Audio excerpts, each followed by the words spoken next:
All right, good evening. This is Banners of North America, episode 9. We have Forsaken Clan here, or I guess not clan, Brotherhood, would you call it? I guess we can get right into Sure, the yeah. conversation. What would you call a Forsaken?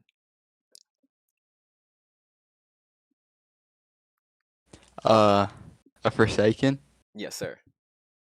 I mean, it kind of is a clan now. It's not I don't really know. a clan. It's more of like a It's like a group. play group, you know? Okay. Yeah, friend group that does stuff together. Plays Bannerlord mostly. It's our main game. But Yeah, we aren't a clan. We're like very different. Every one of us is equal. When you have it that way, you can like have a more personal relationship with everybody, and like there's no social structure. So yeah. Very interesting. Very interesting. Okay. So, how long would you say y'all have been, I guess, playing collectively? I'll get your individual answers, and then how long have you been playing together as Forsaken, this play group? We play together in Um, Red Sword. You know Ducky. A very nice Ducky. I've heard of him. So, yeah, I think, pretty sure we all met in there. But yeah, then afterwards, that guy's kind of weird. So, he just fucked off, made our own thing. Interesting. And it's been like a year now. it's been almost a year since we've all played with Ducky. Have worn the Dreadsword tags, which is kind of embarrassing. Was Dreadsword the same, like kind of like a loose community of players? Yeah, but the leader of that Ducky was very egotistical and pretty Yeah. weird. Pretty Yeah. weird guy. Interesting. So, I guess I'll ask, like, what got you into Bannerlord then? Starting with Mr. Chains, like, why did you start playing this game? Well, before I would see like videos on YouTube about Bannerlord, and I was like, I always wanted to play this game, and I could never play it because I never had a PC. And one day on my phone, I just got a notification, and it said Mountain Blade Bannerlord 2 releasing on consoles. So I was like, hey, it's coming out on my birthday. I'm gonna pre-order that. So when I first played Bannerlord, I played it on Xbox, and Xbox died, and I was considered the best Xbox player at the time of it dying. So I had two choices. I had to stop playing the game, which means I would have had to waste all my time I spent getting good at it, or I had to go to PC. So I went to PC, and I got bullied. Everyone hated me because I was bad at the game. And I started getting good, and now everyone's like, oh, it's easy to block on controller. There's no way you got auto block. And yeah, that's pretty much it. So I've been playing since like 2023 October. You buy a PC just to play Bannerlord? Yeah. Damn. That's incredible. That's How much do you I play on love the Xbox? game. I have like 2,000 hours on Xbox. Oh, yeah, so you're investing in the game already. Yeah. It is a great game. Honestly, it's fantastic. Okay, so then, Mr. Crusader, what got you into Bannerlord originally? PB, or not PB, whatever the original one is, P. My friend bought it for me so we could play that shit. Very good. Very good. Okay, and Mr. Ambi, what about you? I'm really not sure. I think it was some YouTube videos of single player that got me into it, and yeah, just took it from there. Tried out the multiplayer, learned about this community, and been here ever since. Well, very good. So after that, the backstory of the Forsaken group, I guess, is pretty simple. And the structure, I guess, is quite simple too. You just kind of play together. Do y'all like to have certain times that you play together, or is it just like whoever is around at whatever time? And Yeah, you just go exactly. Who's together? ever around. We do both, really. Whoever wants to get on, wants to play, they can just hop in PC and play. I think Yeah. So there have been some other clan leaders we've had on who I guess they label themselves as clans, but they also kind of have this I guess social structure of not being too structured at all, like not having too much stratification, like different roles, and really just letting everybody just kind of do whatever and be equal, except for like the lead Really. person. Some to some degree achieve that more than others do. Uh, what would you say makes Forsaken different than kind of some of these other clans that are similarly, they just have the same name, but they're not incredibly integrated into like a bigger system? Wait, if you I have think a clan leader, or you want to go? you go. If you have a clan leader, like people are higher up, people are naturally going to be there only for that person. So it kind of just builds like I don't know. Sure, there might not be ranks and shit, but people are only like really friends or connected because everybody's connected to said clan leader. And rarely see people like in a Bannerlord clan, I feel like actually build friendships. That's true. I mean, we've heard some stories about people meeting, some lifelong friends on Bannerlord, Independent of but their ranking, I mean, in oh like yeah, okay, so yeah. well, like the social hierarchy, I guess you want to call it. Yeah, that's true. Even some of the clans that are a little bit more free form have structure, because at a certain point, numbers do necessitate you putting some predictability on things. But you would say Forsaken is purely just like a place rather than an entity. You just Yeah, goes with the flow, yeah. and you just have You the could say same it's name. like a small community that Small community. we strive to have everyone like each other, and yeah. Okay, so there isn't with Bannerlord itself being not like a very old game. There isn't an incredible amount of history to draw on that isn't connected to the first Mountain Blade game. But as far as your experience with the persistence servers and those kinds of game modes in this game, do y'all all go far back, kind of a similar way? Did y'all all kind of start doing it together at the same time, or did you come in at different points? So Forsaken is very diverse. It has a lot of OG players, a lot of newer players as well. Um, yeah, there's just people from For you all four sorts of. or I guess you three specifically, um, do y'all all have kind of the same interest in persistent servers? I know it's a big thing Yeah, kind of nowadays. Yeah, let y'all I'd go for that. say us three do. Mainly, all of Forsaken does because it started out as like a sort of an outlaw group to form on persistent servers. I'd say we do have same interests. Good. Okay. Um, so there is a reference that I will make here to a discussion had a couple of days ago, I think this week, um, with a few clan leaders and community members about just various topics surrounding PB, some of the issues with it, some of the good points and bad points with it. One of those topics was a bandit debate, and that one, among some of the other questions, went on for quite a while. So I wanted to kind of get your opinion because you said y'all were kind of bandit affiliated Yeah, on that kind of thing. I know it was a 5 hour conversation, so there's I've seen much commentary about it that doesn't really reference it references like the summary picture instead of the 5 hour conversation, which it's hard to do. But for what it's worth, the commentary has been, honest at least. So, what was y'all's thoughts on? I guess we'll touch on a lot more of that conversation, like as you answered this. But as far as the yeah. bandit question in particular, starting with chains, what was y'all's take on that? Was there many disagreements or agreements, or what kind of compromises can you make on the arguments that were laid out there? I don't think James Uh, has seen it, but I have a good one. Okay. A bandit question. What is the bandit question? Fill me on that.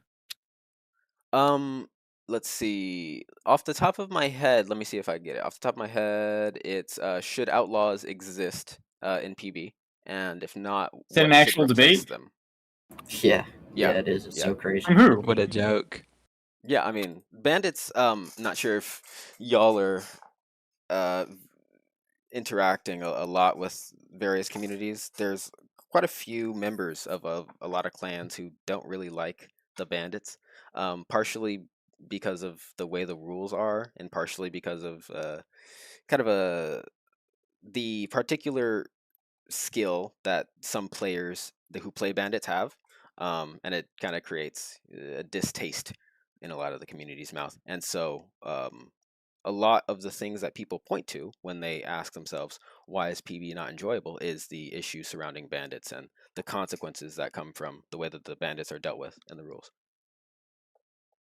Yeah, that's just crazy. It's like at the very, very bottom. Probably the opposite actually, because I guess if you're a serf, right, and you're sitting there and you get all your shit robbed, because bandits right now are the only ones who can rob from fucking inventories, right? I think if you're at war, you should be able to take. No, everything. like if someone just like I don't know, like a clan hops into a fucking mine, can they take everything from a serf? Pretty sure they I'm not sure. can. We have But I do have let's see, a document of the rules. I can pull them up. There's Yeah, I the haven't PB read this shit in rules. a I'll decade. go through them. I haven't the sat down and rules, read them beginning to end, but they seem to be almost universally disagreed with for one reason or another, even though everyone says that there is some parts of it they like. yeah, I So don't. we get up to 2,000 right in their inventory, and that's actually not that much. Because PE was like 10,000 in their inventory, and the Interesting. money there was Yeah, like less valuable. but PB sucks. It's nothing What like makes you PE. what makes you say that? Which PB is issues just which issues do you gen. point to specifically? They just removed a lot of the good features that were from PE because they think nostalgia equals good, and that's just Yep. not the case. But back to the bandit things. People think the bandit rules are against the clans, which is mind blowing because any clan can just ask for help against outlaws and they'll just get ganked and they don't have much of a chance. That's true. That in the opposite side, which did exist in that debate, believe it or not, was basically that like if you're good enough, you can just kill them. They don't really exist in larger groups than about 3 or 4, unless there's like an organized thing. But other clans have been like, yeah, like we like to team up and go against bandits. It's not that big of an issue. Although Sure. the amount of people saying that was less than the representatives who were saying the opposite, which is it shines a light on the whole kind of community aspects there. At least among these clan leaders specifically and these community members that were there. But I would say that is representative from what I've heard talking to all these people. Yeah, all the clan leaders complain about outlaws when really it's really just hardcore mode on persistent. They have nerf classes, weapons, armor.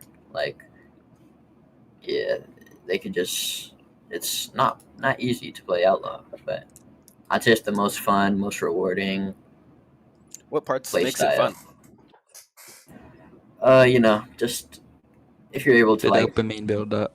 yeah, if you're able to kill like 3 or 4 clan members in a group, and all their dead bodies are just around you, just feels Yeah. so good. Personal victory gets clipped. Yeah, Do y'all put yeah, together like exactly. montage videos? Yeah. We'd Sort have of, yeah.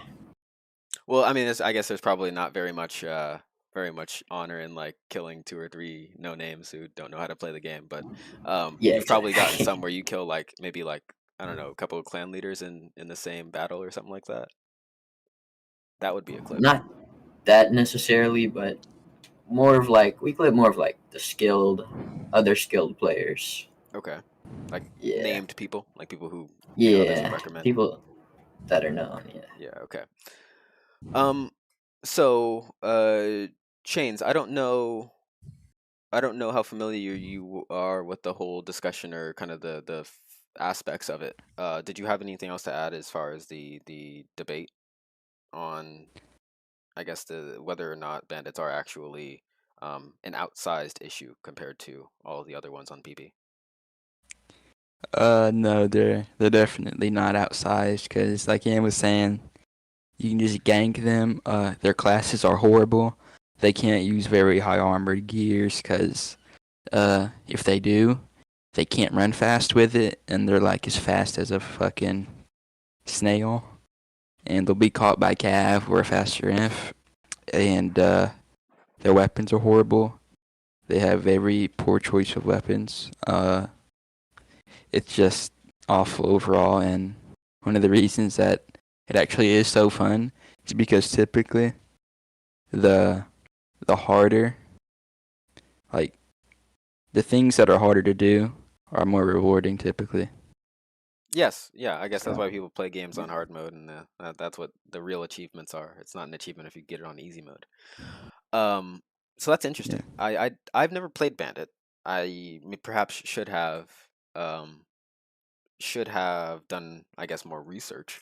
I've never played Bandits in PB or many other game modes, to be honest with you, but I didn't know that they were so nerfed. I actually still don't know like the comparison in terms They're of not that numbers. nerfed in PB. It's like slightly Would you say less. that there's like a 10% reduction in most areas, or would you say it's You just bigger? can't wear the top armor, and that's pretty much it. We I actually feel like the current classes are really nice actually. the PB outlaws are more nerfed than FK and PE No, that's the outlaws exact Yeah. opposite. because no, let No, me yeah, speak. that's true. Well, That's true. the question that I'm leading to is, if a bandit like killed a guy like a fully armored sergeant, right? If a bandit killed one of him, took his armor, took his weapon, everything, and started fighting other people, how much would they be at a disadvantage? See, now you wouldn't even be able to do that in the first place because of the class. You can't wear that armor. You just can't wear armor at all. I mean, No, you you can, can't wear but tier 6, you only wear tier 5. Okay. But the difference Okay. between tier 5 and tier 6 is not that bad. If the actual what's left of like that's really hard about ban is just that you have no horses. Current horses in PB knock you over, which is fucking really annoying. And is. like you said before, clans will help each other always to stop you. And Yes. that's kind of why Bandit is, I won't say needed, but like, it's why it's not bad. It's like I guess the bad people, they come around, halt your surf. They can't take that much by the rules. I think that's fine what they can take. And then it's good that you should be able to gank up on them because, I don't know, they're just like evil. Would you say, It because just I brings think content. my natural inclination as a Total War player maybe is that you should just naturally be at war with bandits. They should be able to kill you and you them at any time, because that's what bandits kind of are. Servers have tried that before, but it's not that fun to just like. Well, it's pretty fun to sneak up on someone and just KOS them, but it's not that fun if you're like a surfer just mining and then some guy just walks into you and like two taps you with the big sword. So I the feel whole like team is definitely good. I feel like I would yes. love that, but I've never heard of a server trying. Yeah, that. EU had a RP server It ran does seem like by. something that requires high trust societies, which we don't have. Was Yeah. it Mango's? Was it Mango's RP server? One of the RP servers had it so the bandits could just kill people. Yeah, I mean, as long as you'd keep it in good faith, like I think Matic around the end of that discussion, the 5 hour one, was really pressing on not good faith. It was fair play, which is like, what we do for the simulation, the medieval simulation that we're playing, and we play our role, and we try to play our role in a way that it's fun but also makes sense for the story that we're creating with everyone. So bandits, yes. I mean, I don't know if I would say that bandits should just be completely just, written out. I think there does have to be something that represents that agent of chaos. Um, but I don't know. Yeah. Do you think bandits? Let me ask you this question: how would you have created bandits better if you know were consulted in these rules? Like if you were making another PB in the future, what would you do differently to make bandits a better experience and to help them integrate with the community to where they're not just being hated all the time? Well, they're gonna be hated no matter what if the skilled players are playing as them and Yep. just stomping on clans. Well, I mean, there's a way. I mean, Because even if you lose half your battles to bandits, there's a way to do it to where, like, there are systems you can be in to where it makes sense, right? Because the issue nowadays is where people really don't feel like they should be losing to bandits, but they are on mass. And maybe that's like Zion in the episode said it was a skill issue, and that's largely true. Most of the time, when a bandit kills a guy, it's a skill issue. But a lot of the time, even some of the players that train every day or have been playing this game for a long time or anything like that or play a lot of different modes, they're like, wow, it feels like in this particular setup I'm dying to bandits or this type of situation more than I should be. Should there be kind of a highlighting of maybe you should be dying to bandits more often in this system, or do you think that there's a mismatch, like there's a slight disbalance at all? I feel like people don't die to bandits enough because everyone that tries to fight outlaws, if they lose like once or twice, they'll just go to their castle, sit in their castle, and then That's true. They the won't play the outlaws game can't do anymore. anything. Yeah, which is not how you get better at all. So Precisely. yeah, I mean, Um, you have better gear, better armor. It's just people have gear fear, and inside PB, it's gonna be gear fear no matter what on any server, because people are just scared to lose what hard work they've put in. But um, on PB, it's worse. So I agree. would y'all have any ideas on, um, actually, no, that's a question for a later time. I don't even know how to ask that in full, so we'll move on slightly. Is there any other notes on the bandit topic that any of y'all want to give before we move on? Yeah, I got one. Okay. So Bandit is like I guess the evil pub faction, right? You join it, you hold people. The problem is that they have Town Watch as this thing where you have to apply and have like an application for, and that's retarded. Town Watch is supposed to be the reverse of. Wait, can I say that? Yeah, you can say that. All It's right, medical term. sorry, just checking. Anyways, fuck, what was I? Oh yeah, they're the public like good RP faction. So you kind of need them to balance out the outlaws. And P had that where it was just like, I actually don't know about NAP, but EUP had that where it's like you just join Town Watch and then you go fight bandits, and you would always have a perpetual war with them. So if you're on that good RP side, you can go stop bandits, and it also helps control them. And for the bandit players who also just pretty much just want fighting and shit like that, they now get someone they can pretty much have a perpetual war with. yeah, which also brings a lot of content to the server when And it's like a there's way no you can like almost opt into it. So like if you're just like an average person, right, you don't want to fucking deal with bandits, just don't do it. But if you want some combat right now, or you want to go fight somebody, oh look, there's 10 Town Watch on, 14 bandits on right now. Let me go join Town Watch. Yeah, okay.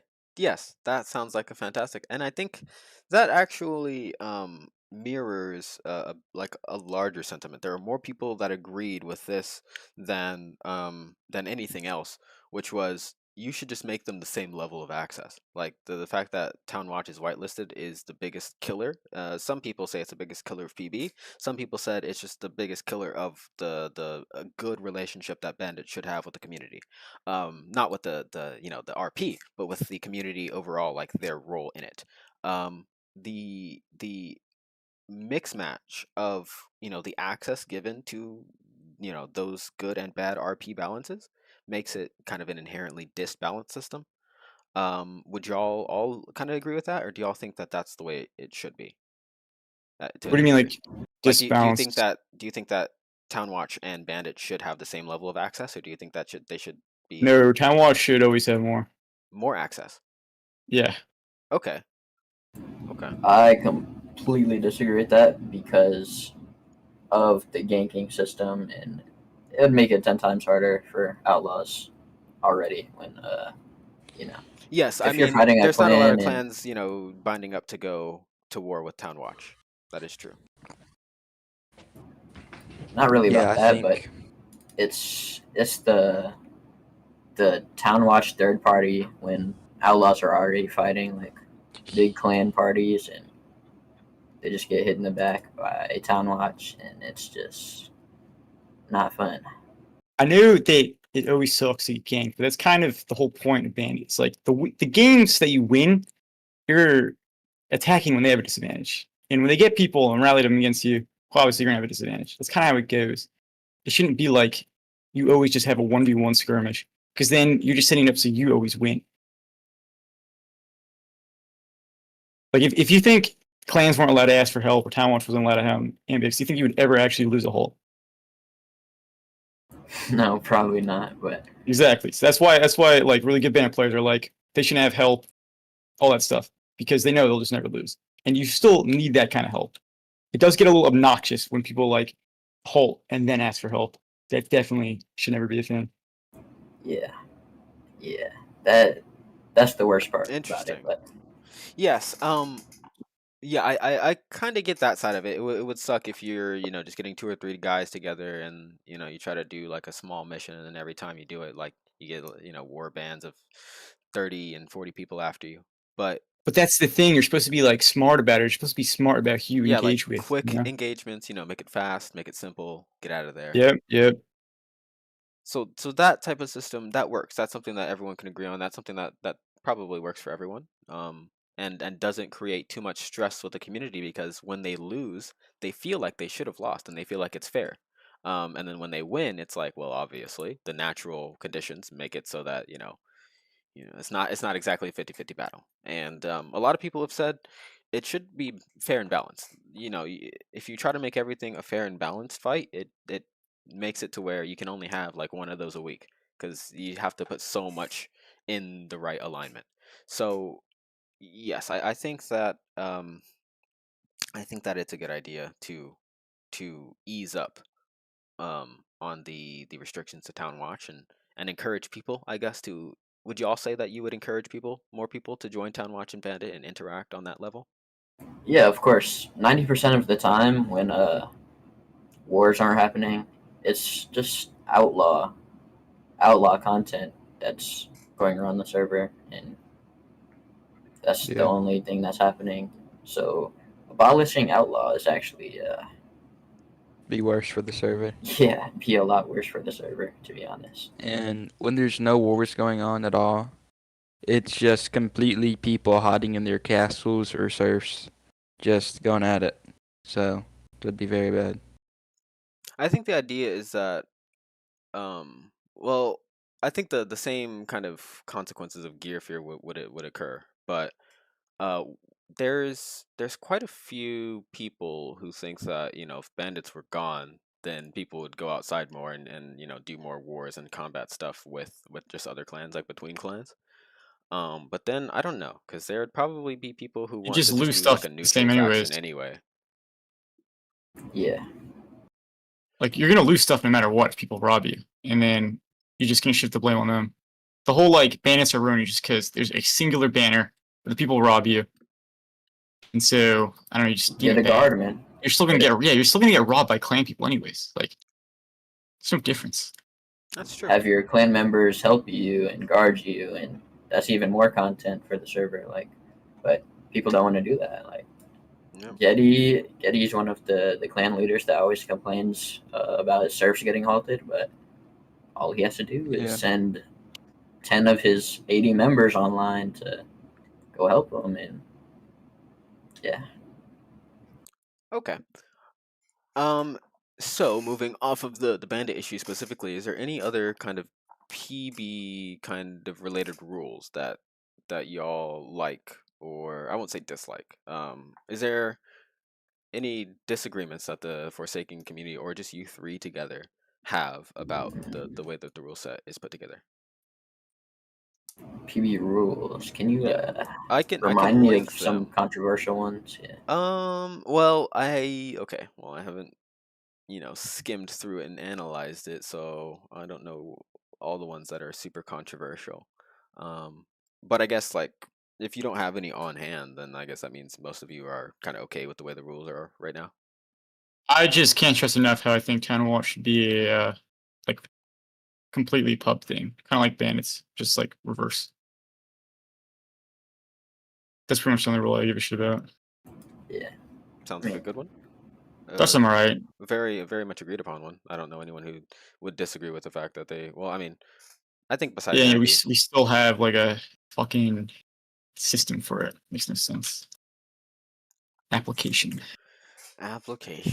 aren't they the worst? Okay.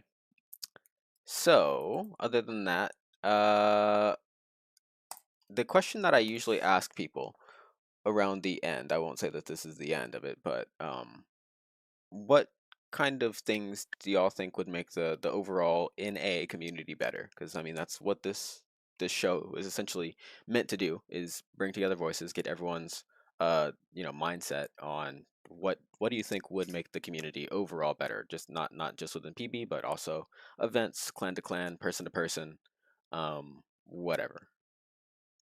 Okay.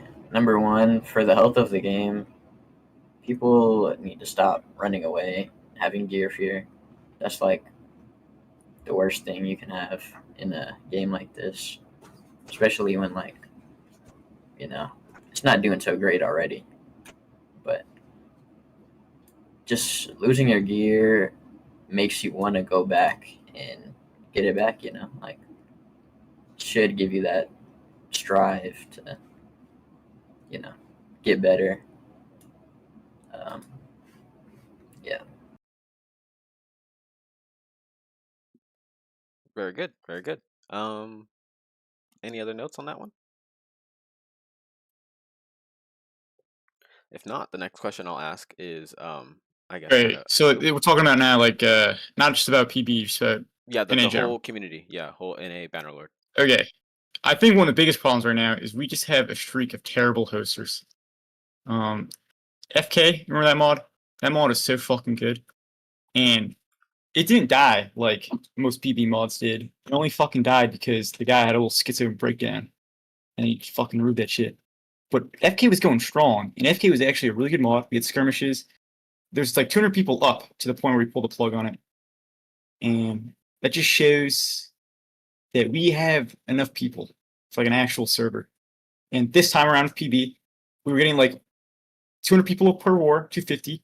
And what happened every single time we have a war? The server crashed. Now, it ain't PB, because I asked the EU people, and their server didn't crash. So there's just something about our server where like 5 people start fighting and the shit starts going to shit.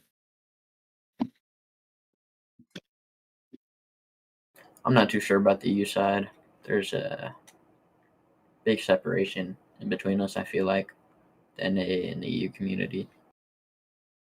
Yes, I mean, I know a lot of EU players that like to come, and I know a lot of people in EU that are from NA. They don't really interact with NA, but they're from NA. Yeah. But to the degree that like we have, clans coming in and participating in our things, it's few and far between. Do y'all have any solutions for that? Perhaps do y'all think of anything that, that could alleviate that or maybe bring us closer to that? I don't think so, because the ping is always going to be an issue. If you're fighting on 100 ping for someone like 20, it's just not going to be fair. Like, it's the main reason why I wouldn't play on EU. I get that. Ping I hear a difference. lot of complaints every time I do an EU event. I hear a lot of complaints about like the ping, and I mean it is a big issue. I know NA people. There are some NA people, and I think this is one of the good things about the NA mentality is that we can put up with lag. We have big balls, so we just power through it really. I But think I said we can it's a put up with it, valid it's just that we have argument. no choice.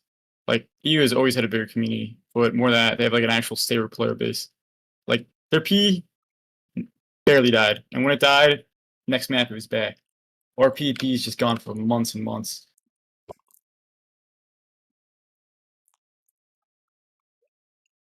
Yeah, yeah. That is also echoing one of the main topics is that it goes away every now and then. But there's not really much we can do about that.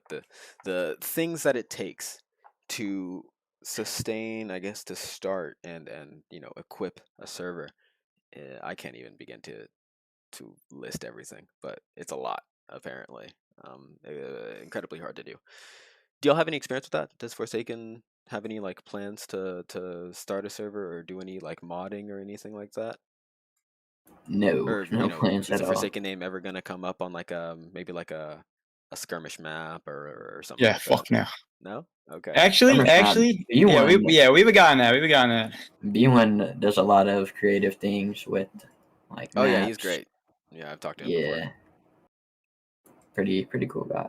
Yeah, that guy is creative, but I don't think any of the rest of us would. No. No. Okay. You need like a neutral, non-biased person who also doesn't have mental issues to take a server, and then we could probably get one. But we keep getting a string of like, I don't know, Humans? I don't know if that not even perfectly. humans, like fucking crazy people. I don't know. I mean, you do have to be crazy to take control of like other people and like tell them what to do and stuff, like make rules and everything. I wouldn't. I mean, I might one day know how to do that, but man, I don't know. that's E doesn't have a guy who melts down every week. well, that's true. That's true. In EU, they don't seem to have such like boisterous personalities at the helm, but I don't I don't know how that could even be different in NA. I think the NA culture is just too big and bold. Yeah, Yeah, I yeah, think I I think agree. whoever is at the top is always going to be someone eccentric or someone who is particularly distinguished in charisma for some reason, whether it's like physical charisma or like the way they speak or how organized they are or something like that. It's always the weirdos, right? Yeah, yeah, in some sort of way. In some sort of way, yeah. And that's what makes them different from the rest of us, which are like essentially sheep if you're not the leader. Except for Forsaken, which I guess is why y'all do that. Yeah, Everybody's equal. It's kind of an anarchist state or a complete democracy, you could call it, rule of the people. there's also a mod that's up and coming, from what I'm hearing. I think Hmm. We're a good Cites friend. and Ducky are working on it. I'm pretty sure. No, it's two separate. No, two separate ones. What the heck? Cites wants like a more less rules, more persistent, to quote him. Probably said Yeah. that before.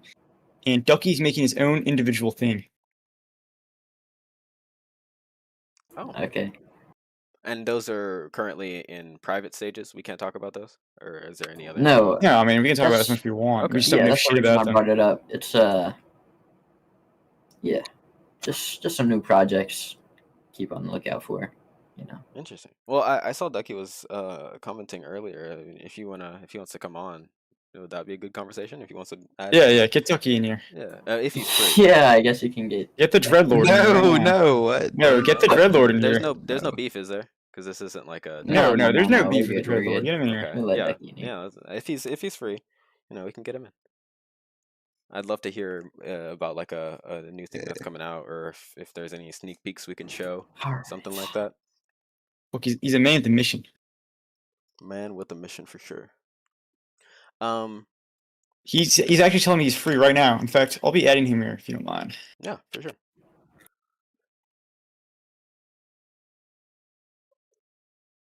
Let's see. I will have Please to. don't touch me. There we are. Hello, Mr. Ducky. Hello. All right. So, firstly, I guess before we continue forward with the conversation, did you have any comments that you wanted to make on any previous points that were said? I find all of these points equally fascinating, but let's go to the latter, right? PB, PX, PE, PW, PF, FK. All of them suffer from the same desire to capture the first 4 years of one iteration of one mod from 10 years ago. currently we are subjugated by the whims of a person trying to recapture this experience. They are short-sighted. They don't realize that the reason why PEW was so successful is because there is a guarantee in the player psyche that you could log on and have an experience that acquired dopamine, whether you're an outlaw or a faction member. Outlaws aren't the issue. Outlaws are always going to exist. An outlaw is a Halloween costume. Faction members are outlaws as well. Anyone who goes and halts people are outlaws. That's always going to exist. But the big problem is that PB is Bannerlord with chores. Now, there's nothing wrong with a resource-oriented stake game. But PE evolved from PW because Aaron inspired his mod off of Foxhole and not PW. In that gameplay had marketplaces, inventory, and resources that took far fewer time to acquire. The ability to play Bannerlord could be achieved within 2 minutes of entering the server, whereas in PB it takes at least 10, if you're lucky, if you find a situation. The Forsaken are some of the best outlaws that exist. Better than me. They can find targets, right, with their skill, right? The problem is, it's not the people think when they see the noob, they think, oh, it's this guy, he's mining iron and he gets halted and he loses all his stuff. The noob might do that at first, but in reality, the noob wants to play Bannerlord. He wants to be the adventurer. He wants to find a sword and a weapon and kill outlaws and nefarious foes and such. But he can't, because the food pyramid doesn't exist. The food pyramid doesn't exist because the barrier of entry is so high. The barrier of entry is gold dropped on death, and the class system is limiting.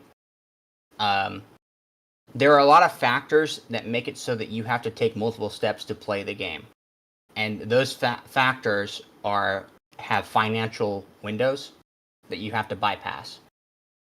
So the ability to play the base game Bannerlord with resources, it takes time. And that noob is not going to be able to find those targets or those opportunities, and much less succeed in them because of his skill. Sorry if that was No, that wasn't too long at all. That was I mean, it's good that you elaborated your point fully there. And I think it made sense. It touches on, and I think what Warbandman and you were talking about in that first video you did. No, I won't say set the basis, because this is a problem that existed for a long time, but was like one of the first iterations of the conversation toward, like, yeah, there's much too much that you have to do in order to get not enough gear, or at least that's the perception. And honestly, I agree with that, even without the mentality of gear fear that a lot of other people have. I still think that it does take you more economic value than it gives you back. Well, let me ask you something, Okay. Lame, right? If you imagine your mind right now, if the PB server is up and the average skill was guaranteed to be that of a TDM player, the worst one, and they were all armored and geared right now, and you could merely enter the server and acquire anything that you want at any time, would you want to play it? It would sound pretty interesting, yeah. That would sound quite interesting. Now, the thing is, the noob is not a great player, right? But they know that if there's other players at their skill level, they have a chance to be the heroic adventurer that sees all the bodies, as Am put it, right? On the ground. Yes. They can be that person. But they can't with those chores. Because in order to attract a casual population, you need a casually based mod. Right now, PB is made for 24/7 computer touchers that want to spend an hour to make 2 sets of armor. They want the game to be harder to acquire items because it benefits them, rather than it being, I gather an ore, I furnace it, and I have 3 swords. That's what PE was. And that's why PE, right, if you go look at the Steam Workshop, the statistics, there are more people subscribed to PE right now than there ever have been in PB. even though PE is a discontinued mod. It has almost double the amount of downloads. And the thing that's interesting about PE is that it did 0 advertising. It was all word of mouth. That's how it got its traction. Of course, yes, it was the first PX. But PB did a lot of advertising and only has half the downloads, half the retention. And every single time people contemplate PX, they always go back to PE on Gopher in the beta when the foxhole-oriented gameplay was at its peak. Can you describe Foxhole a little bit? Like, what are the aspects of Fox? I've So heard this about is- the so game, but this what are is- the aspects that make it so So appealing?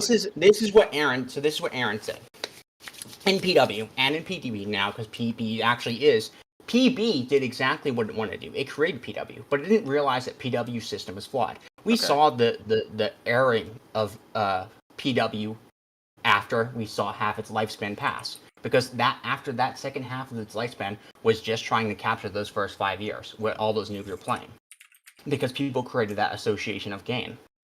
Now, Aaron realized that people don't want to find these item-specific resources. You know, in PB, you have to find the exact item if you want to sell it, or now there's the scrapping system. The scrapping system was based off the market system of PE, because even Yuri realized that people wanted the guarantee of gaining when they acquired items.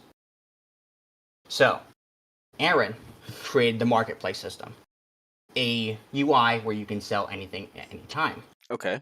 And he created the inventory system. The inventory system is genius, right?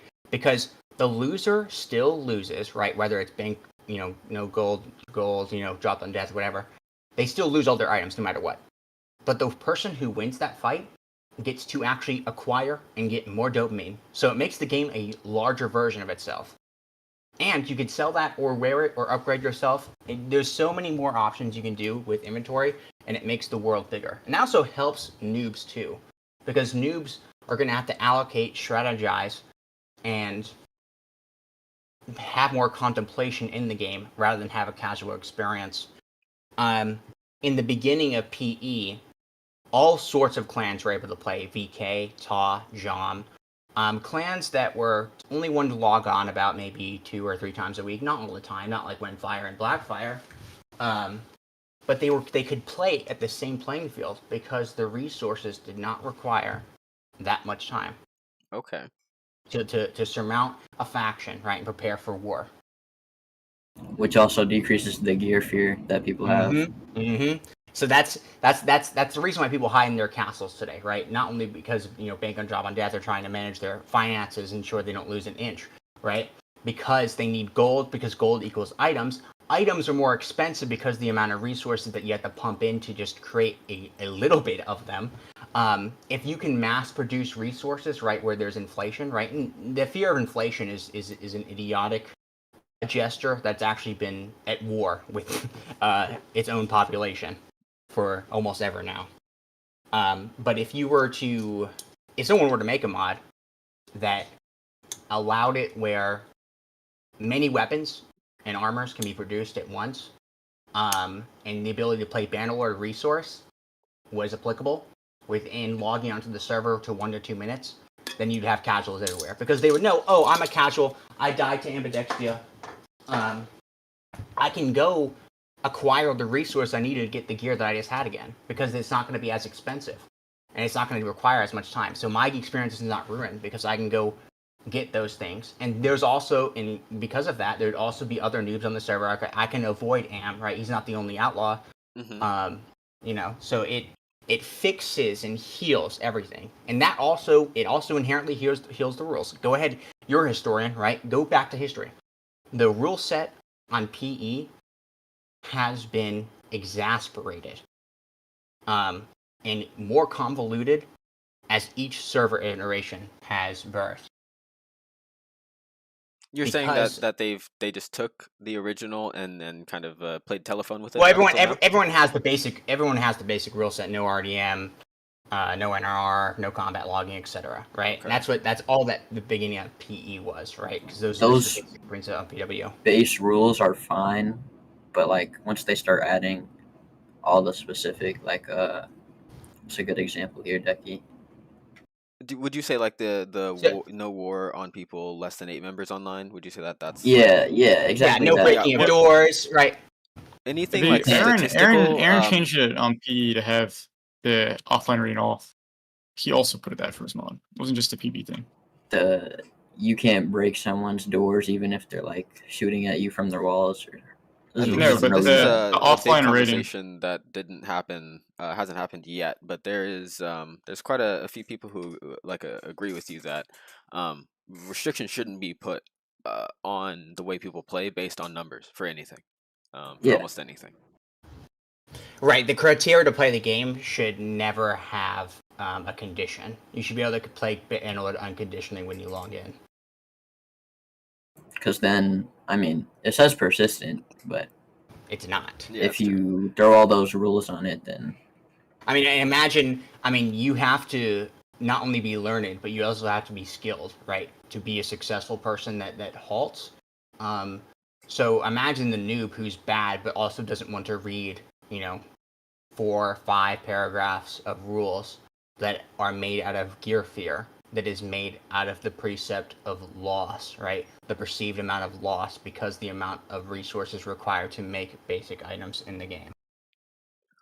So would y'all say a larger solution, if we were going to cap this whole issue off, would you say most of these discussing points would be solved if we just, like you said, created a system where you could increase the amount of gear that was in currency? Yes. I feel like that would help it a lot. But not every issue would be. Not every issue? Yeah. Which issue specifically wouldn't be solved by that one? So hypothetically, if we were to be able to solve that specific issue, to be able to give more gear to more people more often, what issues would still exist? I mean, it's still like people will still be scared to lose even a touch of what they have in their egos. Some people like who aren't even good at the game have giant egos and don't like to die anyway, or get touched at all. As a matter of fact, I think always be Definitely people like don't that, being but touched. they're like the vast minority. Yes, and those people existed even in PE's beta. There were people that ticketed and such. But as you were saying, Lomne, this solution has been articulated 3 times to the developer of PEB. It has been clearly spelled out with examples, with visual aid, videos, and just basic equations. And it has been ignored. Which is why... Yuri will never cave to anything. It's like, why the baskets, why the hand carts? Kept asking for inventory, kept adding these things one by one to like, I don't know. Then you get the pouches as the belts. I love Because like belts. all people wanted is a fucking but you only like belts because you have no inventory. Everybody just asked him for inventory. Yeah, that's true. He was so reluctant to do it. And belts only came like after the mod was already added. Like so many things came before it. Well, let's look at the belt, right? If I want to be more rewarded for overcoming another player with my skill, I have to do a chore in order to be rewarded. I can't just be inadvertently rewarded. For real. And imagine if I'm a noob, right? Imagine if I'm a noob, right? And I don't know about the game, and I do kill someone, right? That's gear on the ground. I get to take their gold, maybe their sword, and some stuff. But there's such a lack of analytical vision just upon the entry of the server. Because they're trying to. I mean, I can literally show you just videos of PW, right? They had spawn weapons in armor, like falchions, cleavers, like little stuff you'd spawn with, just like PE did. Like you spawn with tools that you can use as weapons.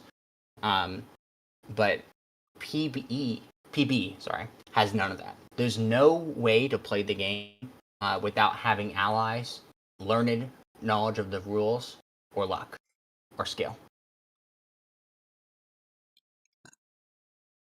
Which is why I've been forced to make my own mod, which I have made tremendous progress on. Oh yes, I almost forgot to mention that. Can you tell us, I guess maybe an introduction, or firstly, like what led you to make it? Like how did you? So as I said, right, I spent arduous hours. In fact, what happened, the reason why PE actually declined is because they actually went back to this PW system that PB's suffering with right now. They went back to their system.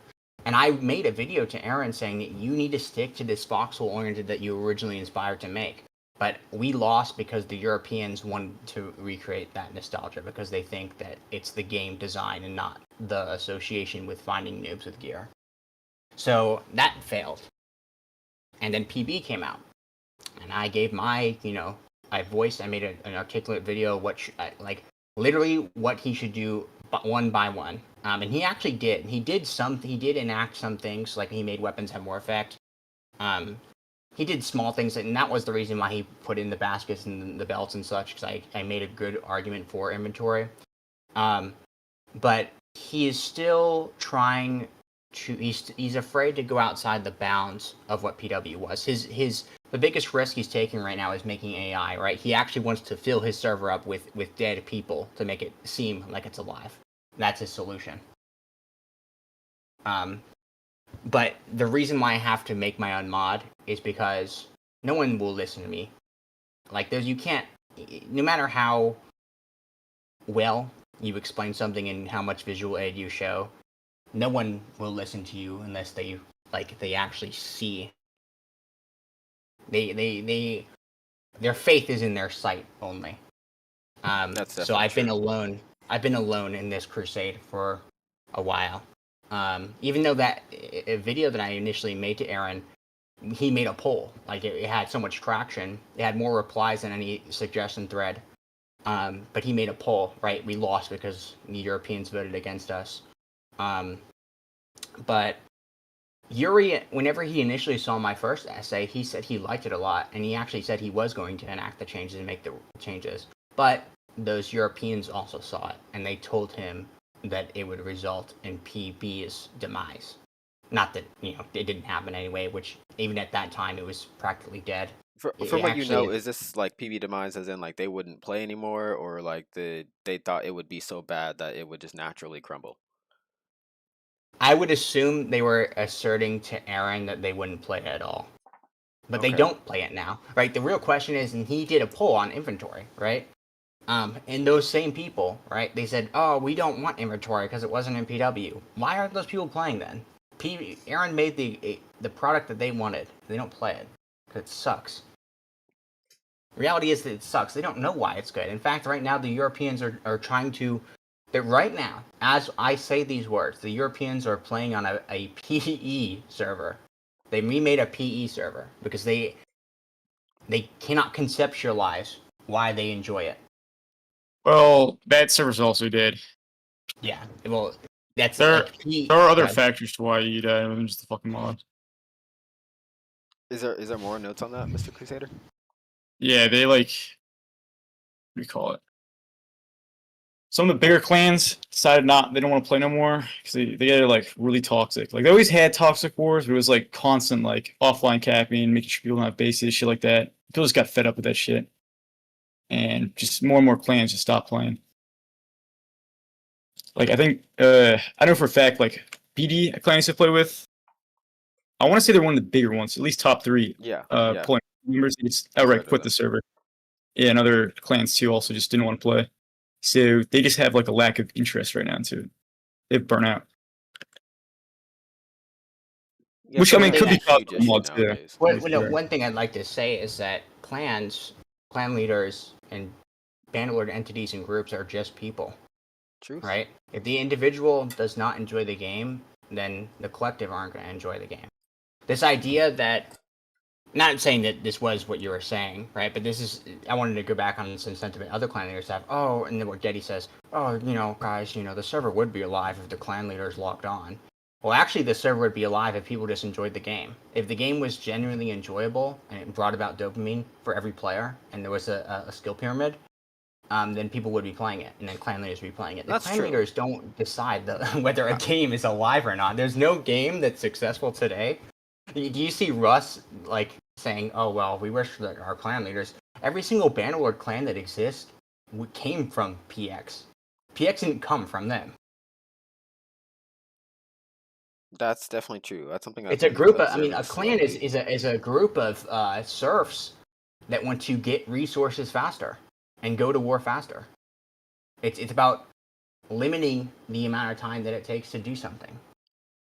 And of course, the more people you have, the more impact you'll have on the server, the more you get to live out your ambitions. That's all a clan is.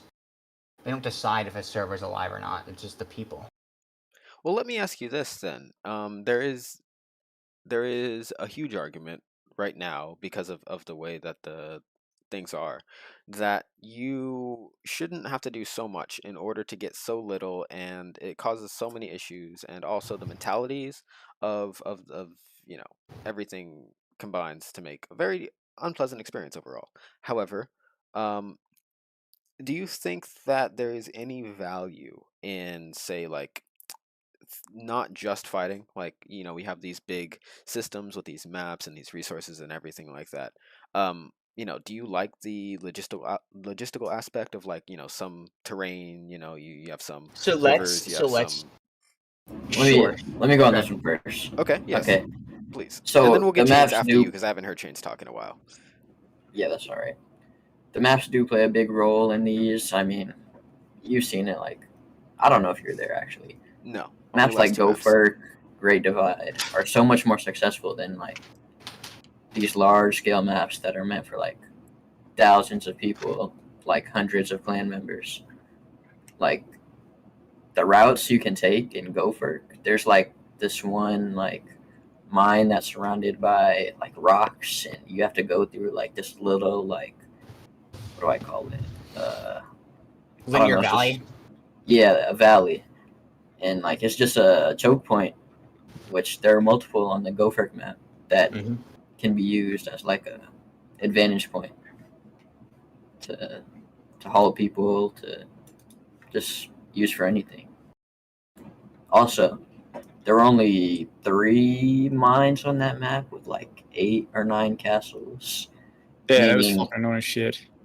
people had to fight over the the resources, and not just everyone, have their own mine in their backyard, which is so stupid. Yeah, but So you're forgetting those were just big ass mines. Like they still had enough, and people would just fucking share them. No, And then no, he no, no. then he later added extra mines.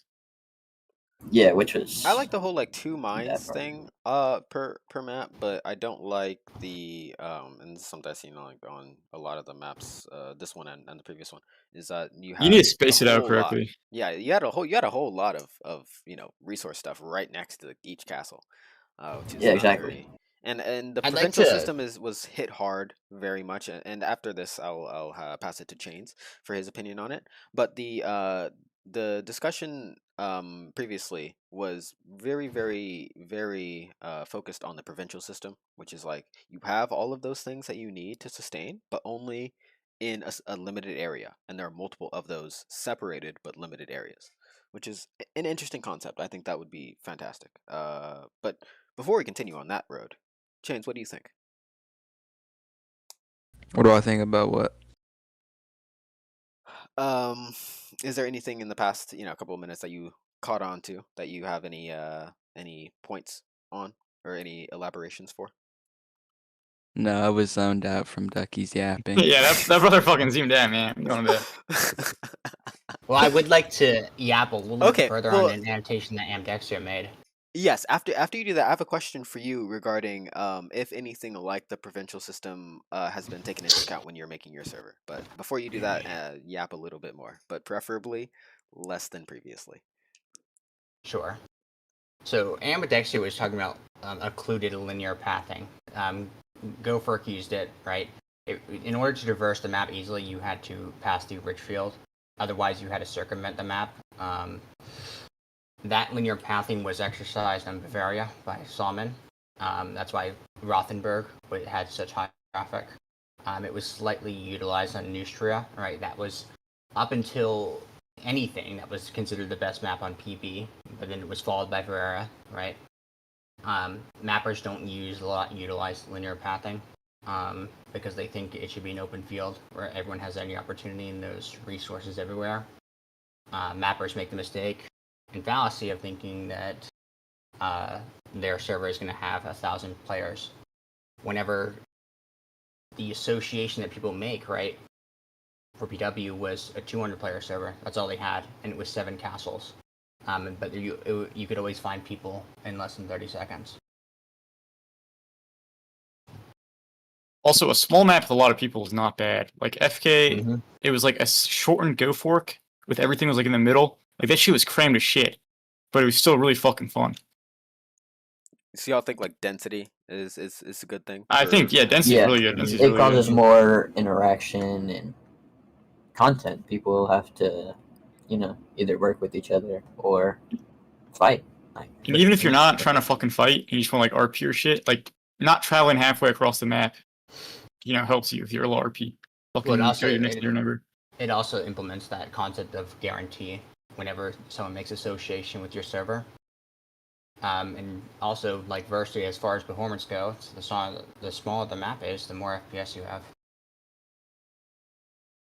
That's true. One thing that mappers always tell me when I'm like, hey man, I love maps, but I wish they could be bigger, is like, yeah, the bigger you make a map, the exponentially harder it is to actually keep it from crashing completely. And there's a lot that goes into. I just recently started trying to learn how to map. So yeah, there's a lot of things to keep track of. I understand. Yeah. But like you said, sorry, go ahead. you should have like one one focus point that like makes it to where everyone like has to go through like to get to one part of the map. Yeah, it just causes interaction, which causes either fighting or Cooperation. whatever. Yeah. Good. And then it keeps the server alive for longer. So connected to that, on the same vein, different side of the same coin, Ducky, I'm gonna ask you: has anything like the provincial system been applied to what you're imagining for your server? And how dense is it encouraged to be? Are you kind of forcing density by making the whole area just kind of a strict space, or are you kind of suggesting it by having dense spaces in the middle with a lot of stuff, but like an option to explore further? So to answer this question, I have to speak as if I'm an opinionated person that's not Okay. having a mod, because I have explicit features that I cannot reveal right now. Gotcha. So I will just voice that opinion. Like I said, the ability to find another player should take less than 30 seconds, and the server should feel completely alive with 100 people on it. In most PX servers, even with 100 people, it feels more like 30. PW never had that, like I said, because there was only 7 castles. Right? If one was making a mod, they might limit the amount of castles that are applicable on that. If one was making a mod, they could have a central system where only a particular feature can be utilized to acquire a specific resource, and have resource specified areas so there's player interactions if someone was making a mod. And if someone was making a mod, they can ensure that spawn points were in adjacent locations and cleverly placed where those resources are. And if a person was making a mod, they may make the actual players, the whatever system ordinates their player speed, they might make that quicker. If someone was making a mod, they might do that. Ducky, question for you now. For your mod, are you gonna have new assets, or are you gonna have like similar assets to P? How's that gonna work out? I cannot. Well, I don't think that's a controversial question. There will be new assets to fill out the features. That's all I'll say. There will not be many though. Yeah, that's all I'll annotate on. Interesting. Okay, so here is a more strategic question. On a large scale here, big Bannerlord community, all of NA, maybe even including some of the EU clans that like to touch a little bit. What do you think should be the split of attention that, I guess, clans, or if you want to just make it between players overall, how much attention should the community dedicate to persistence overall, or maybe a particular mod or server that someone might be producing, perhaps hypothetically, maybe in addition to PE, in addition to the regular matchmaking servers, in addition to all the community matchmaking, in addition to the events that teams host. How much attention should people dedicate to, I guess, to limit it, persistence in general, and then specifically the hypothetical server that's might be coming out? I think the persistent servers have always drawn like the largest populations because of the idea behind it. You know, this clan takes this castle. They also mine for the resources, gather resources, craft their own stuff, go out and fight. Right. Mm-hmm. So it's always drawn the largest population. So I think it should stay that way. To be honest, I mean, everyone knows about the persistent servers already. Yeah. All the other like Maybe if branched communities. maybe I'll ask in a different way.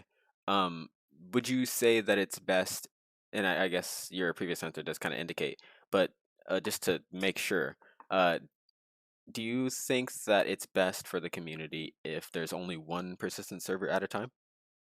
Oh yeah, 100%. Yes, Okay. unless you're talking about like NA/EU, then no. Those should always be split. Yeah, I mean, yeah, But you can keep those separate. yeah, always one NA to keep the population.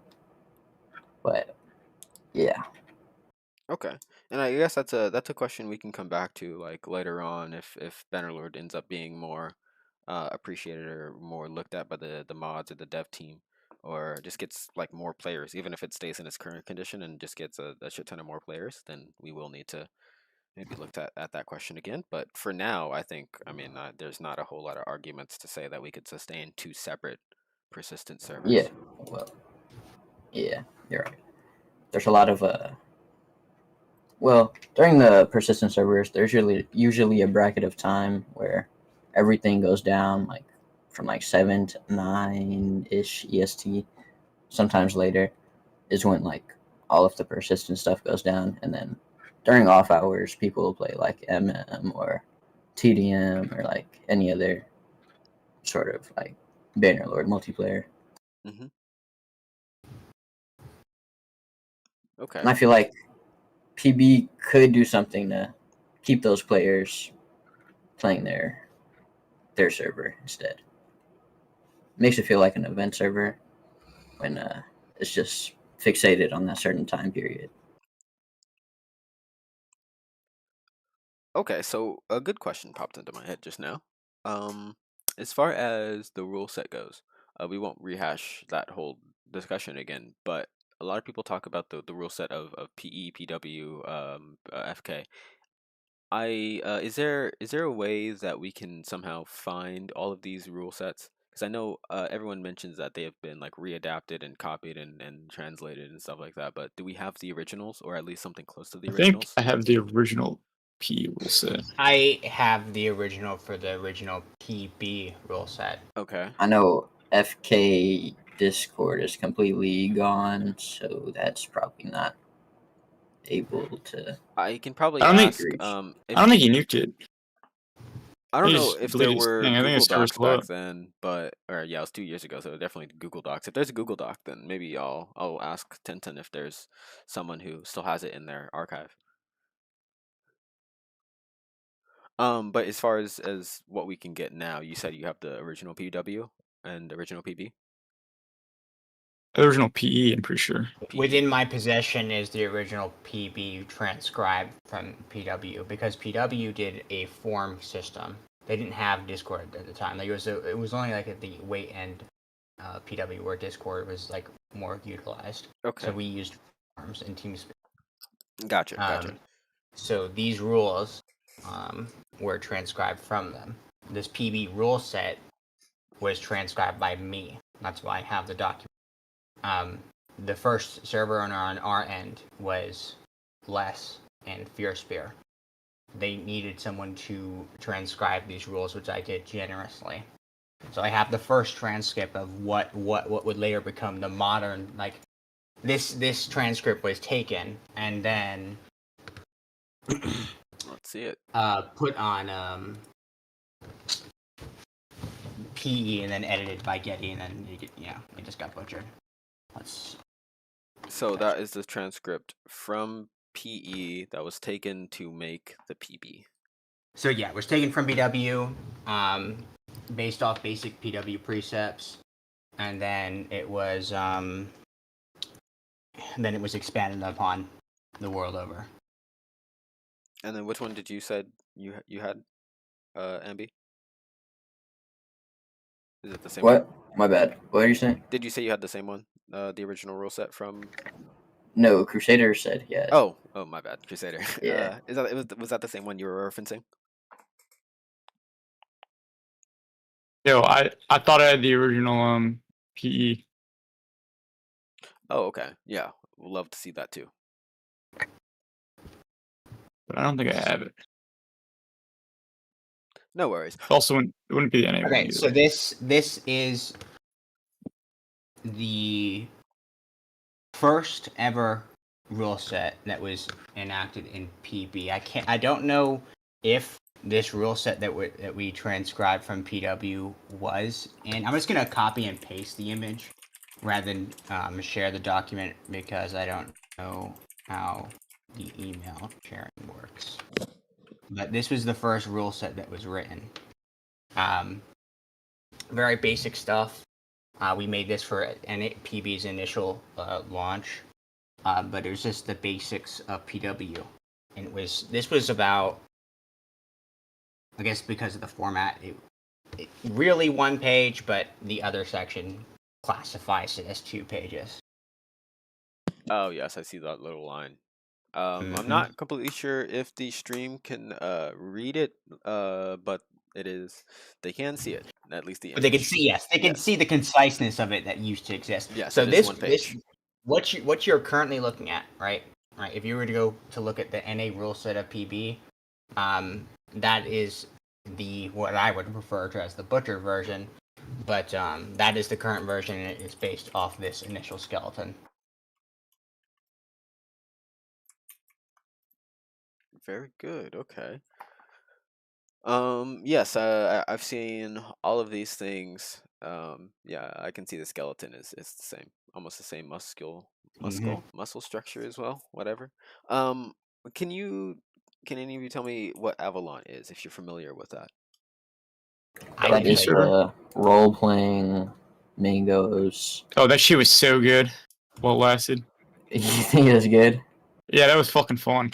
Well, B1 has been so generous to provide us the rule set from Avalon, which I can also pull up. See, The rule set was shit, but that the one fucking is completely different than Is like a persistent server. So this- Yeah.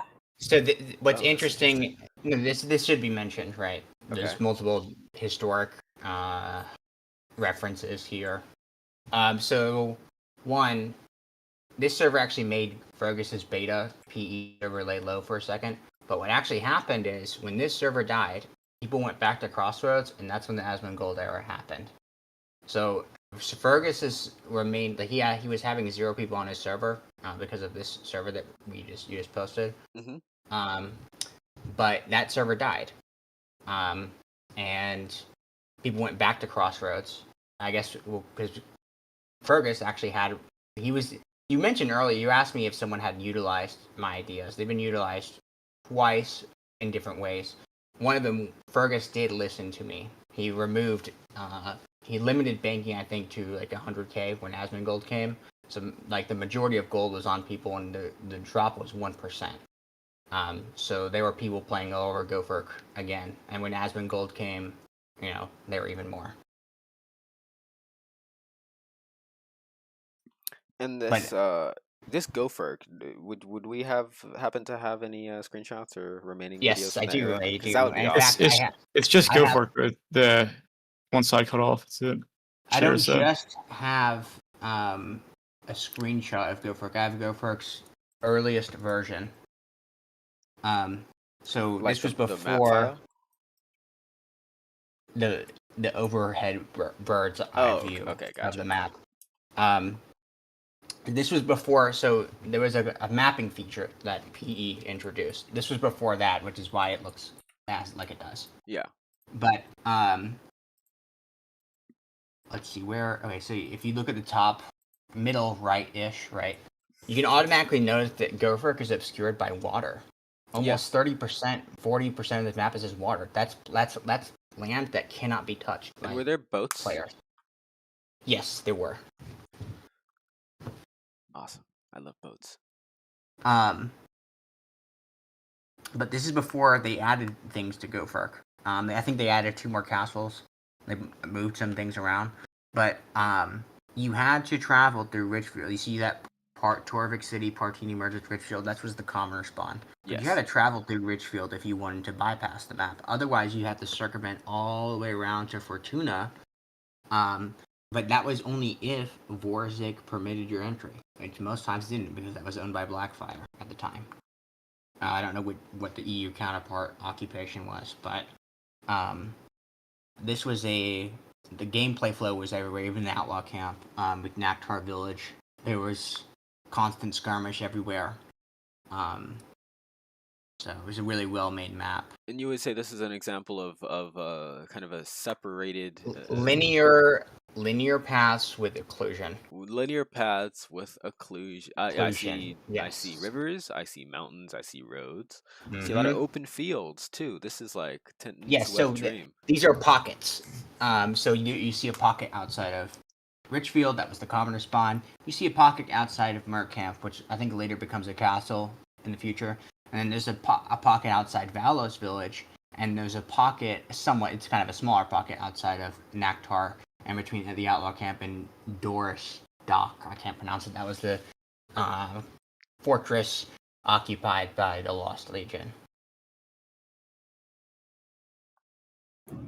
Was it though? I thought that was a. There was controversy between Les and VK, who owned that, but LGIX, that was the first castle they occupied. And then there was another castle that was Merc Camp, because Merc Camp was moved to Richfield, and then LGIX occupied that castle. No, LGIX had Montemor. VK had Torvik. KT had Fortuna. Byzantine had LGIX Forsyth. held Doris during Les's crusade. Yeah. Didn't they have Kirk Castle? That's a little bit before my time. Yes, they had. That was the first castle they had. Crusader was Kuret, but they got They got ousted by England and were exiled to Dorisdash because at the time LGX were the Franks. They were the worst clan. They were 24/7 guarantee free kits at the time. I protest. Okay, so Crusader, can you go over you've kindly provided some rules from PE, Persistent Empires. Can you tell us about what the difference between these 2 documents are? We have the beta rules and the V3 rules. That's like the V3 is like the current persistent thing. I don't know if it's possible to go back to versions because I don't think they update it. It's not like actually no, I have the original rules. Hold on, ignore that one. But the bottom one is the NA beta rules. Okay, that's the one I'm scrolling through right now. The NA beta. And let's see, do we have see document status? Let's see. Is there any way to see when this was made? No, that's what I'm saying. Like, I don't think we can see the history as a unit. Interesting. Well, regardless, this document is long. It is incredibly long. Yeah, incredibly long. Yeah. This document was altered. This was not the initial version of the PE beta rules. Oh, there was a VC interaction with a man named Heavy Bob, which was a high-level patron in the PE circle in the beginning. They were writing the rules for the alpha, and I had actually read those rules, and that was later would be the basis of the beta. This is what you're looking at is additions made April, May like after they had already abandoned the voxel-oriented gameplay. So that means there are more people possessing gear fear, as Ambxdia puts it. So the rules were more expansive. I see. Wait, Sidis is uploading his new rules on his old rule document. What's that? Right, there you go. You can look at his current rules right there. Oh, awesome. For Sidis' server. New era PE rules, and this is the one that the EU players are on right now. No, this is Sidis'. Oh, Sais. I think it's Sidis' mod. Let's see. The 25th of May, 2025. Oh, it's only Or a actually, couple I don't months know. Huh. It does say EU on it. But I thought New Era was Sidis' then. No. Okay, never mind. Ignore that one too then. Hold on a second. New Era is Mr. Dew's thing. He made. Oh, that fucking guy. Yeah. Mr. Dew, I think he's the one making the server right now. But Mr. Dew is the face of New Era. He took PB code and added assets and added dungeons or whatever. Sidious was intended to host the NA side, be the server manager for Mr. Dew's server.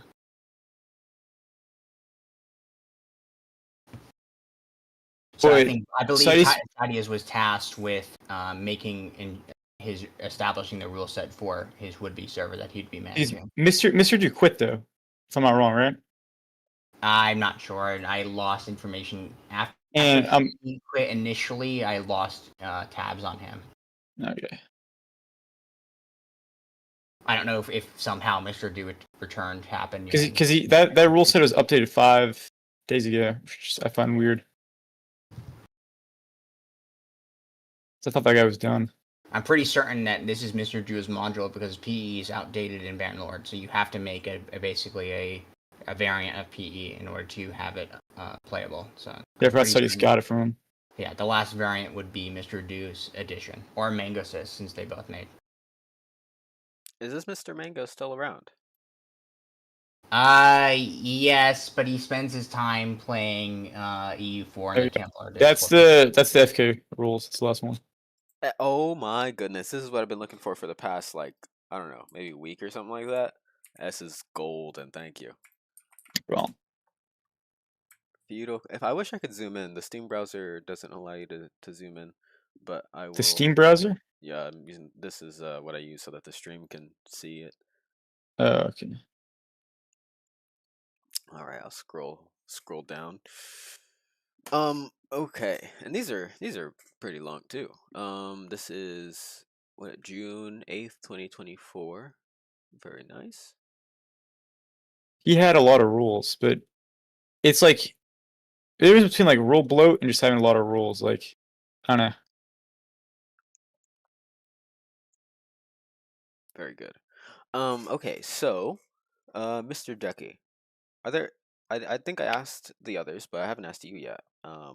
Outside of just persistence, or specific events or anything, as far as just the entirety of NA, the players in NA Bannerlord, what do you think could be done to make the community better? This answer is going to apply to you as well. We just need better mods. I mean, if you're a scholarly Bannerlord Warband, studier, mods breed vivacity, and that breeds communities. Right now, you have communities. You have bacteria communities, things that communities that have allowed to live because they've acclimated to the environment that is in decline.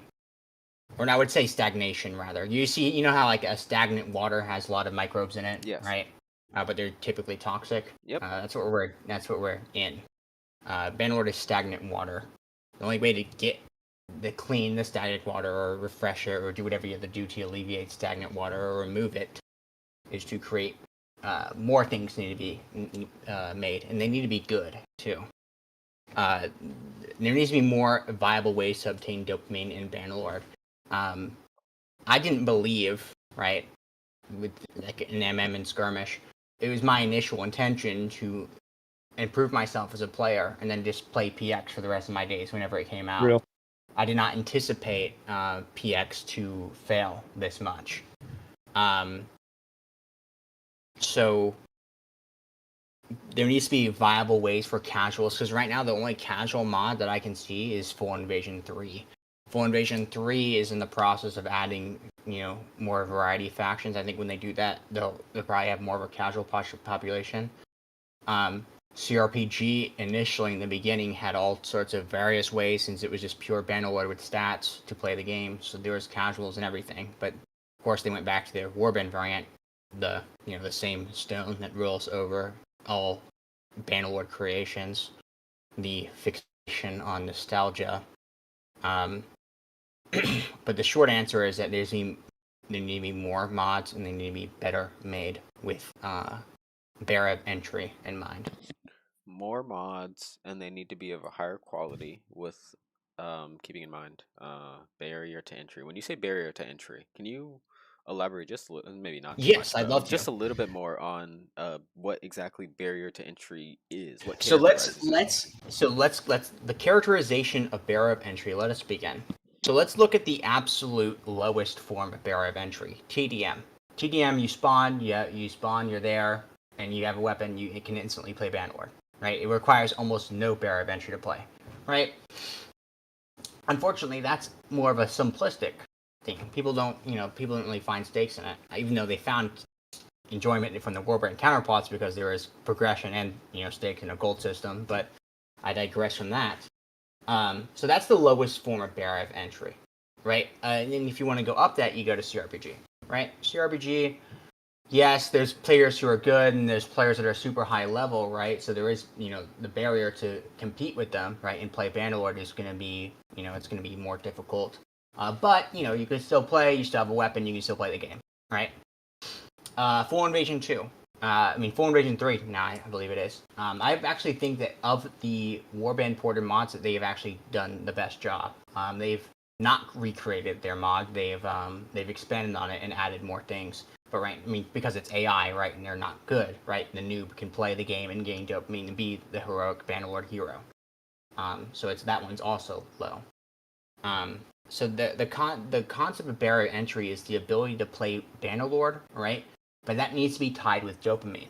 The reason why PX mods are so potent is because they are tied to temporary resources, right? You can upgrade it, like in a moment's notice. You can have a bunch of buys around. You have instant gold, armor. So that fascinates people. Stakes fascinate people.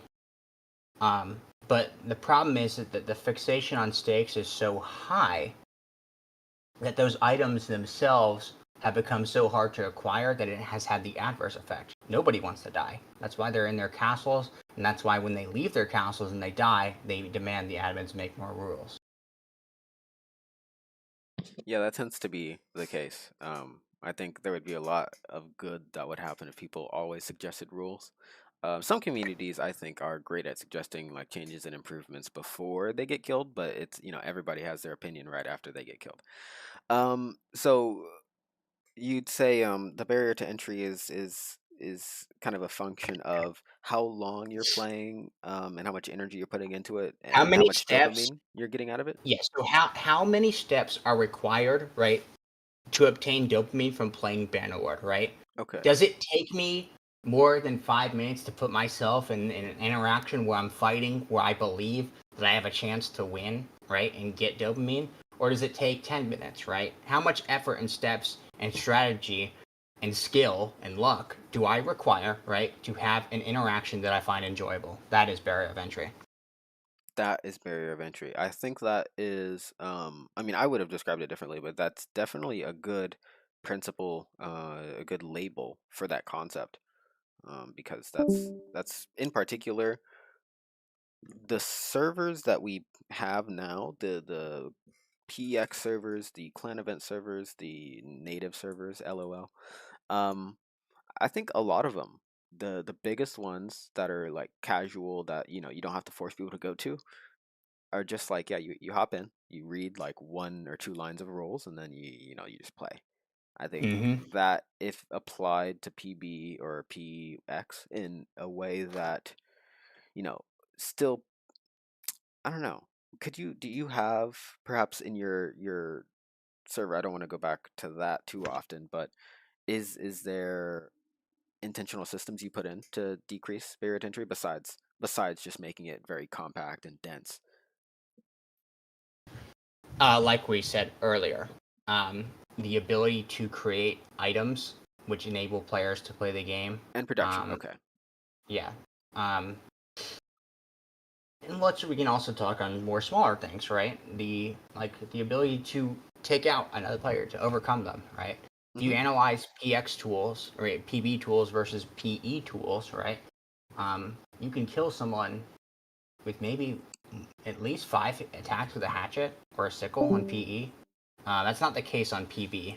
In fact, I had watched one of these Forsaken called FalconHunter. He was streaming his B experience in this most recent iteration. Okay. And he is 2v1ing someone from a faction with another player. The other player, whose name is Gaming Guru, hits this enemy twice with an axe, and Falcon hits him 13 times with a sickle before he dies. Had there been another faction member there or anyone else there, that experience where they acquired dopamine, they didn't acquire much of it because they got hardly anything from it than a sword, would have been completely unable to be experienced. It was only because they were lucky, right, and they found that one guy with the sword, which is not going to happen in the casual's experience. Pretty true. But in PE, right, I could find a lost legion soldier, maybe with my hammer, my sickle, and my hatchet, and have gear.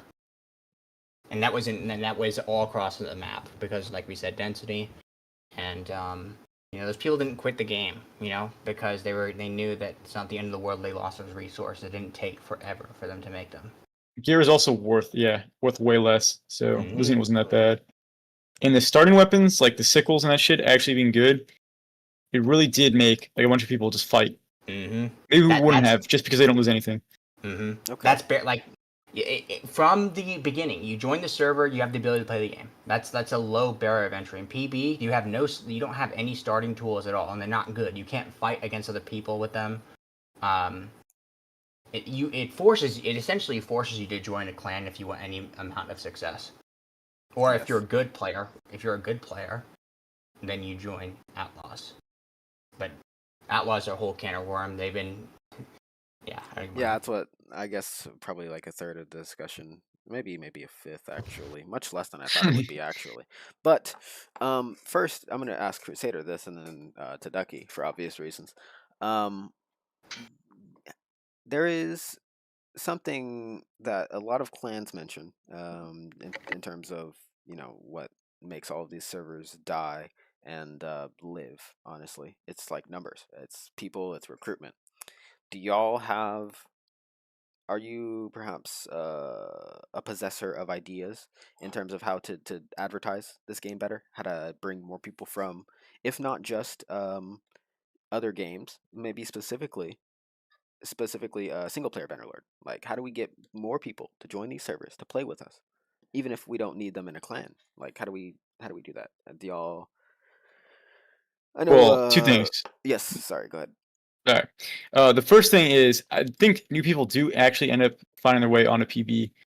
Like this time around, we named the Jomsburg faction like just something completely random, like not at all like a clan name, and we didn't play it that much. And I log on one day and I see there's like 10 pubs playing in our faction. Okay. And they have their own pub faction. So people like still do find this game who are new, or just are clanless or whatever that. But I mean, for another game, the small community I used to play, the way I used to advertise, and you don't always get the best quality people when you do this, is unironically just making a bunch of fucking YouTube shorts.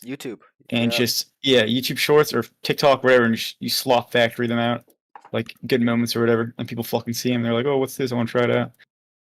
Yeah, for as much as we love quality, or some people love quality, like it's undeniable that algorithms, they love slop. So that's if we're desperate, though, because you really do get the sloppers. If we're desperate. So yeah. So do you have any like maybe frontline ideas? Maybe ways that maybe I don't know individuals can try, or there's really nothing that an actual individual can do. It's literally just down to the server hoster not being retarded and the mod being like decent. That's it. But So it all depends on NA, like, there being a good product to go to. yeah, this like the entirety of multiplayer is growing. Like this time around on PBNA, how many people did we have playing on our server in a launch? We had like 500 people.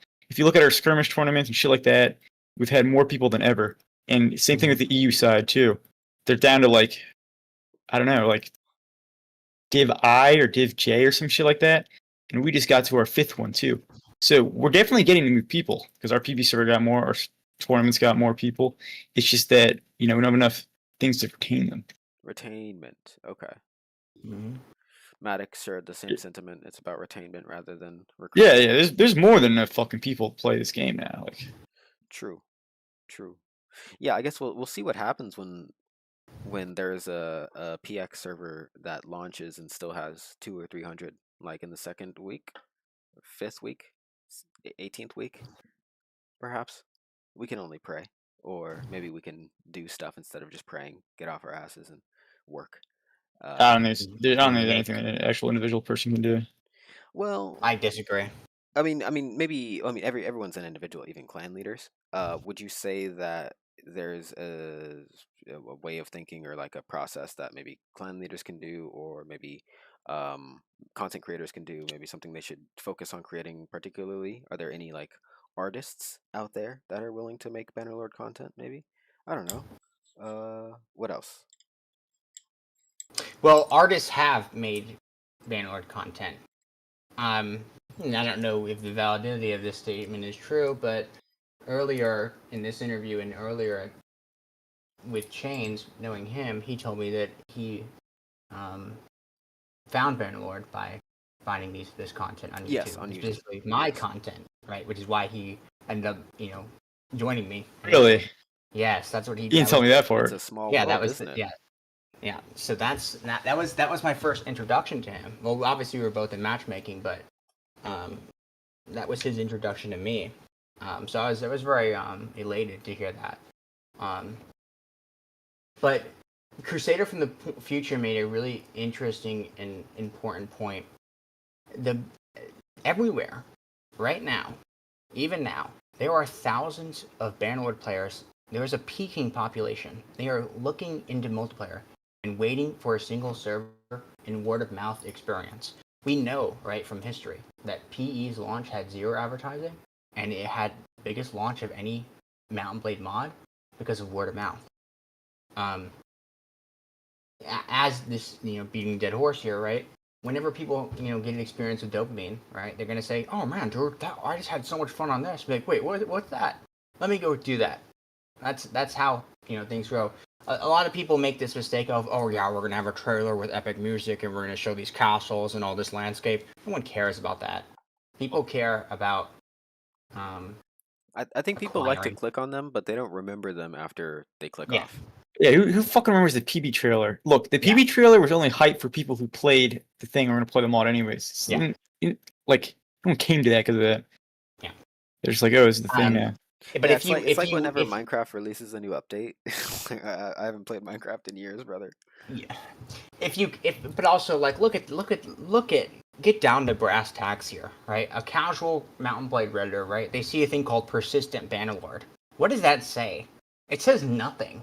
Nobody knows what that means, right? With persistent world, they're like, oh, okay, well, there's a world, right? Mm-hmm. But persistent Bannerlord says nothing. But what I can say is that the name of my mod is gonna immediately attract attention, and it's gonna implant a subliminal message in the person's mind.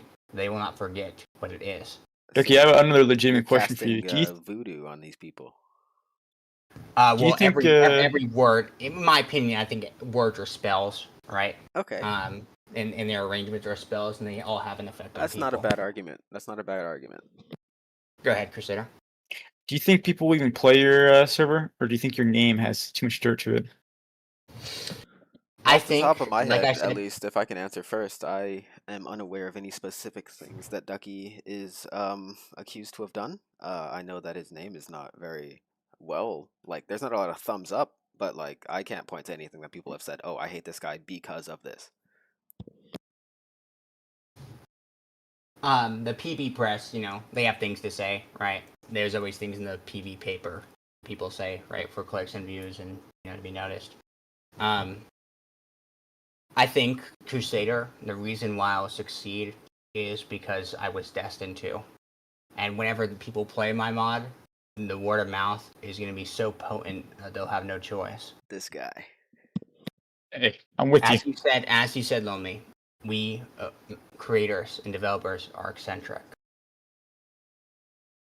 No, I can't disagree with you there. I mean, it does take a certain spark to rise above. Do you have any plans to? Well, I don't know if I should ask it here, but it's an honest question, so I will ask it. Well, I don't know, because PB already is not very well populated. So do you think that your server is just naturally gonna have that attention? Like people would just go there just to try it out and then will like it and stay? Or do you have other plans for if people don't do that? Well, let's go back in history and study PB's ascension, right? The whole reason people went there in the first place because it's the new thing, right? It's the new thing, right? And there is advertising involved, right? But they don't know how to advertise.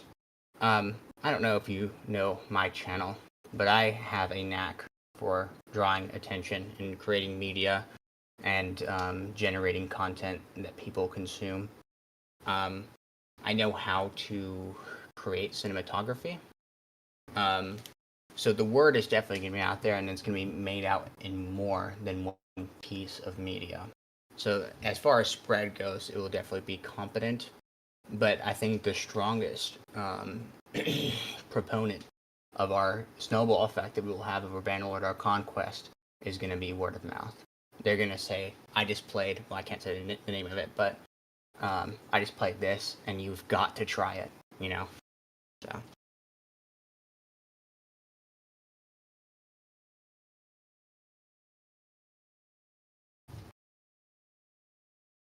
I think people can only say that if they actually go on to get your mod. And you're shitty to the guy himself, but you remember Sai's new ARP? Nobody got on that because he had bad press. Nobody liked him or Mr. did. Well, hold on a second. Look what you just said. New era PE. That's not new, right? They're trying to convince you that it's new because it says new era PE, but it's PE. People have played PE. When people hear the name of my mod, they will know that it's based off none of these mods. It's something entirely new, and there's no persistent in its title. But do you think you can get people to show up? That's my question. Undoubtedly. Undoubtedly. Has any new mod in the multiplayer scene ever not had people? That's what I'm saying. The Sai's mod did not get people That wasn't a new mod, though. That wasn't the whole argument. Was that it isn't a new mod? That was new era PE. This is a whole new mod. That's a server, right? Because Crossroads was a PE server. Avalon NA was a PE server. But they all got people to try them out. Everybody tried those things out. How much more so will it be when they see a new mod has come out? When they see a new mod has come out, and would you like to perhaps give a shout out to any of the co-developers or like any of the modders or admins that you plan to? Will it need admins? Is that something that is controversial? Our goal is to minimize the rules and administration and moderation size considerably. So most of the restrictions will be like hard coded into the mod. Yes, so the game and play itself will have the experience where people don't feel a need to make tickets. Of course, there will probably be that population that does, but the ability to play the game is going to keep them in the loop rather than caring about the armor they just lost. Things where you don't have rules and just hard code into the game are also very important. I think Tenton had that too for FK. Yeah, so Tenton was a visionary that just didn't have the temperament of being a server owner. There are some things that FK didn't approve of, but honestly, if FK had remained stable, both in Tenton's mind and the actual server stability, would have. It has been doing better than PB. I didn't die by player count. It died by him. It could have lasted for all we know. And this iteration of PB2, like we were pulling 200 people towards the end there, but we just couldn't get a single war off, so people stopped playing the game. These weren't like natural deaths. And you can observe from Zeth's maps with this summon, right? Bavaria to, I don't know what this new map is called, but like Bavaria, the occluded linear pathing permitted players to play on the server far after the clans weren't even logged on because it was easy to find other players.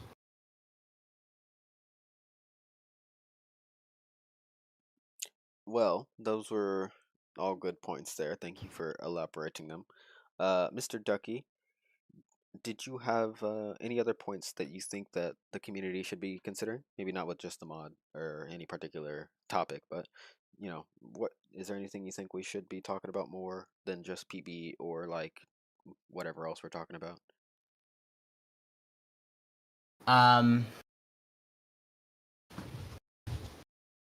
Every PB, every Bannerlord player, every matchmaker, every Full Invasion 2 player, every single NATO, John, Ta, VK, Gondor, KOTF should all put their lives in emphasis to the servitude of our Lord and Savior Jesus Christ. The real plug right there. Amen. Amen, I guess.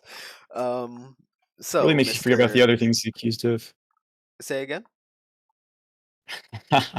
So it really makes you forget about the other things he's accused of.